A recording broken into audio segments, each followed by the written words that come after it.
Hey guys, this is Orsi and this is going to be another new video because apparently I can't seem to be able to film anything that I did for years. Whatever. So I was supposed to film, this happened 2 months actually, but I don't feel like it. It's not a time and period in my life that I want to talk about everyday life. Maybe in a like a yearly one at the end of the year, doesn't matter.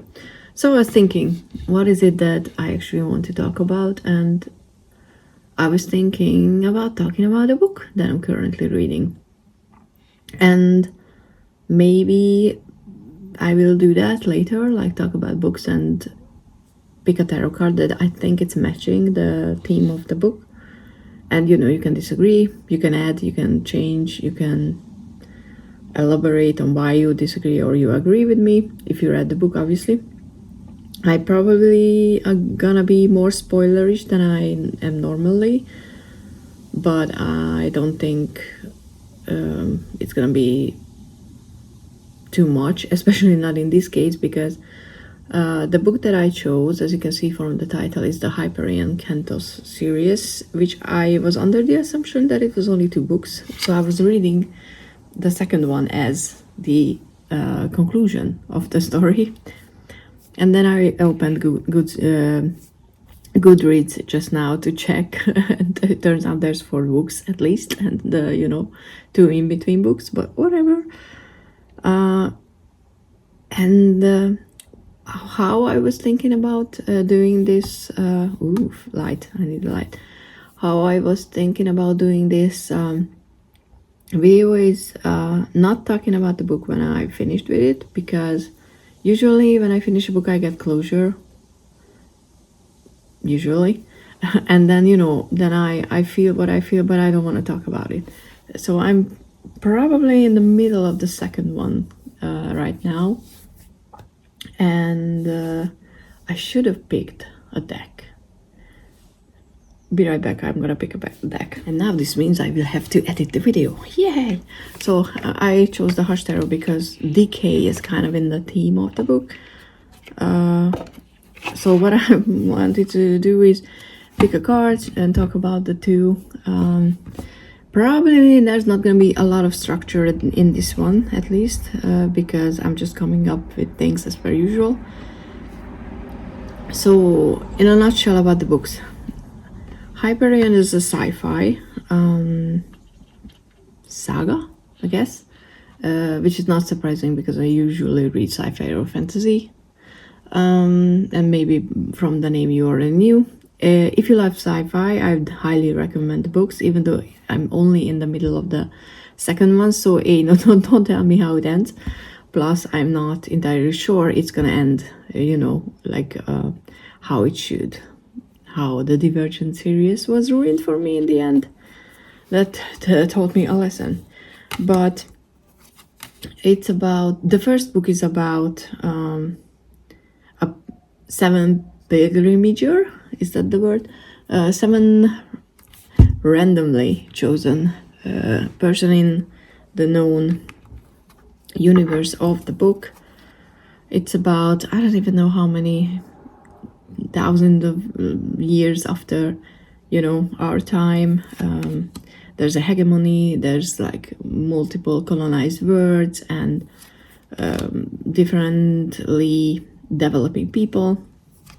So it's the usual sci-fi in the future shit. I wouldn't say it's strictly dystopian.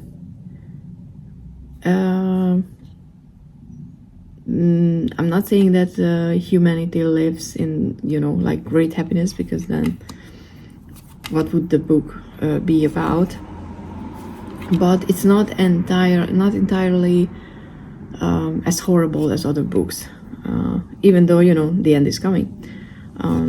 So the first book is all about 7 people and their stories that are on their way to a pilgrimage to an entity called the Shrike, which is a very interesting creature. It's kind of like metallic and maybe organic. We don't really know a lot about it, not even in the second book.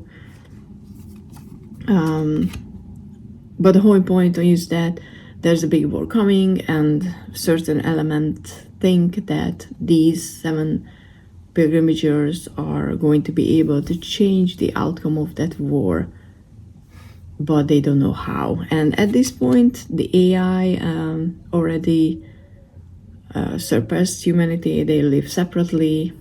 So, you know, I kind of think that it could happen. It's not necessarily a new take on AI, but I think it could be a logical one, you know, that once they surpass us in knowledge and everything, they will just be like, okay, we will help you develop, go play in the sand, and we're gonna do our own thing. It could happen, you know. It's an interesting choice. AI is a different topic, which I don't necessarily want to go into right now. Where's the Hierophant? But in the second one, where I am right now, they are already there, and I will have to be a little spoilerish about certain things on the planet, because otherwise you won't know what I'm talking about and why I picked the card. So I think I gave enough warning, so if you want to, you know, not watch it because you want to read it, which I highly recommend, and then come back and talk to me about it, you can do that. And of course it was not many cards left at the end for this one. And this is a good Hierophant for the book, because as you can see, it kind of looks like time, you know, like eroded everything here. There's an artifact, and time just took it apart. And time is its own character in this book, because on this planet Hyperion there are time zones, where we learned it in the first book that time moves backwards on that part of the planet, and it has been set in motion in our future, and whoever is sending these things back to us in, you know, their past. But the whole book until now, at least, you know, I don't know where the story is going to go, because I honestly didn't know that there was 4 books. I would have been happy with 2, I think. The main element that is wondering about is if there is God, you know, if there is a God figure, how is it relates to humanity, or, you know, is it an almighty, bigger than us force, or is it a faulty one like the Greek gods? Because I think almost everybody, even if from the characters and the not just the main ones but the side ones, even if they don't believe that there is such a force, something for sure clearly set events in motion. And what I enjoy so far about it is the question, if there is a God, is not a theological question, it's not a practical one, but the way that it's been raised is kind of like it offers already a solution in the way that things are happening, which I think is a very clever writing, by the way. I think you have to be, and I'm very hopeful that, you know, it stays this consistent with the writing, because Dan Simmons, the writer, had to keep so many storylines, you know, like not in his head, probably on, you know, track somewhere, maybe on Scrivener, to not mess up who did what, where, what was, what had an effect on other people's lives, because we have certain characters whose story begins not even in their own lifetime, but like there's generational trauma that will have an effect on the way that they are acting. And it's kind of funny that they think that they are acting on their own when someone else is manipulating the way that they feel, because they know that they must feel that way, so they probably gonna do certain things. And the individual thinks that they do everything on their own and that it's their own decision, but is it, when someone else can take into account that they gonna make a certain choice? It's a deeply philosophical book in this sense that what is personal freedom and whatever. But back to the God arc, I guess, of the book. I know I'm not explaining it very well, so I'm sorry. But I just want to talk about the book. There's AI who's after creating an ultimate intelligence. I think it's a UI, that's what they call it.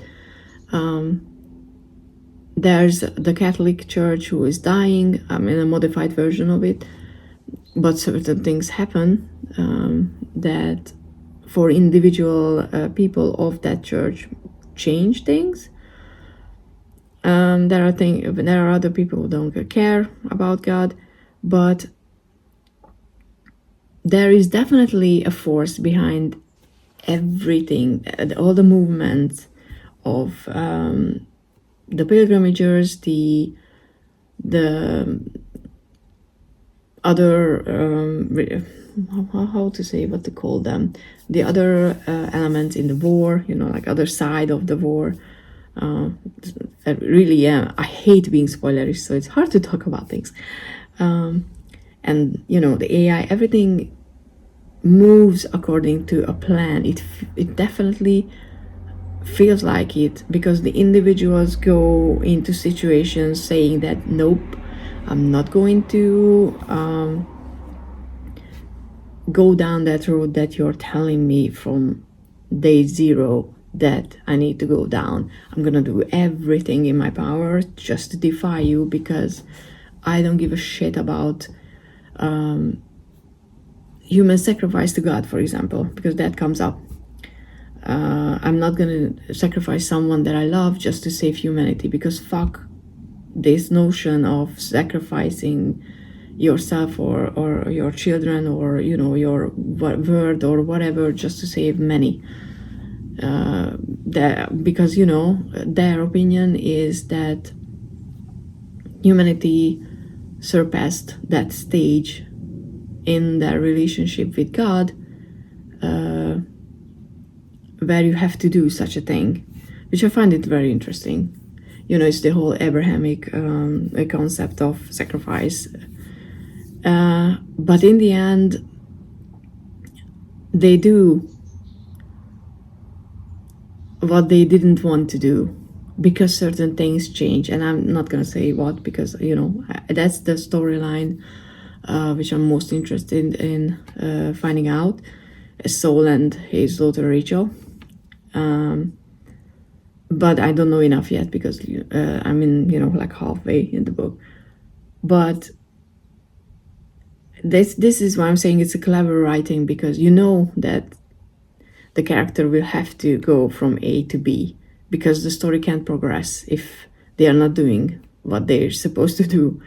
But how do you get over such a thing as, like, how do you get over your own beliefs in order to do something that might help other people, if you strongly believe that your decision shouldn't be what other people might expect of you? And that was very well written, I think, because there was a third person that came into the picture and changed everything. And then you can get that resolution that the choice has been made, but not like that. It wasn't forced in a way, because it had to be a sacrifice. So that was very interesting. That's where I am in the story, and this is why I chose the Hierophant, because The Hierophant is a very interesting card on its own. It deals with our relationship with the traditional one, with the church, with community, with someone more knowing than us. The humility of learning or accepting guidance, I think. At least that's how I look at it. And I wasn't a big fan of the card on its own at first, because I'm not religious, and I was like, I don't need a card that symbolizes the church in the deck. And I know a lot of people, just change it to a teacher and then move on. But I think for this story,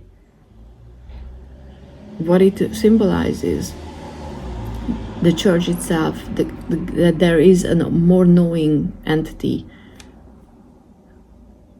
So not just a teacher, not an earthly teacher, but something that's more bigger than you, and you don't understand the motives behind what it's doing. It could be universe, could be low physics, I don't care.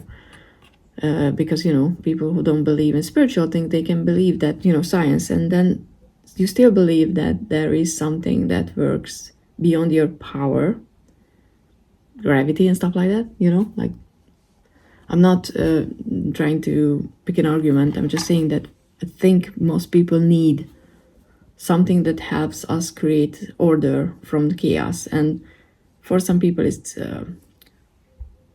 science. For some people, it's spirituality. For some, it's both. And I think it should be okay, whichever side you're on. But it's hard. It can be hard to accept. Whichever side you're on, that if you accept that there is something higher than you, or bigger or more divine or more knowledgeable or whatever, you have to have that humility to not question things. Not always, but in certain times when shit hits the fan, pretty much. In this, book, the war is coming, like the sacrifice element of it, or just the whole being in that place, in the time tomes where the characters are currently. They move according to their best knowledge, but also according to a plan that they accept that there is. I don't know if I make any sense, especially because it's hard if you haven't read the book, or if you know more than me. That can also change, how you look at things. But in any case, I recommend the book, and I think it could be a good starting point, at least, like I said, until now. But I'm looking forward to see where it goes, and I might, talk about the other books in the series. I don't know which one I want to talk about. I know I want to talk about Harry Potter, but I think this one could be a good starting point about religion and the need of it for humanity and what it means, and who thinks what about forces or powers bigger than us. Because I know that there's certain people who just flat out say there's nothing, and for them it works. For them it's perfectly fine, and that's what helps them to deal with life, that this is just temporary, and once it ends, it ends. We're not going anywhere. We're not gonna experience anything. Nothing matters once it's over. Not me. But this could be a good starting point for a conversation about it, if people would be open about talking about such things. But anyway, I will shut up because, I can ramble forever, and I don't really know what I wanted to say with this book, besides that I'm very, very much enjoying the story. I really enjoy the way it's written. There are certain words that are always more prominent in a book. I don't know why, but I was just reading, let me check what I was reading last time. that had words that were just really, I don't even know how to say that. Not important, but you know, there are descriptive words that will set the word in your head, and certain words, for me at least, I am starting to realize, are connected to certain stories. And there was the Tainted Cup, which was also really, really cool, and I might do a video on that one. The Tainted Cup was, I can't even, well, you know what, I'm gonna talk about the word now in that video if I do it. But in this one is the word thick, and because there's always thick fog, there's thick, the thickness of the air, the gravity is different on words, but I don't know why, but this word helps to set how the word, you know, for word building, the word thick is very useful, which I never realized that I will notice something in certain stories. But maybe you have a book where you also noticed a word, a descriptive word or whatever, that helped you be in that word.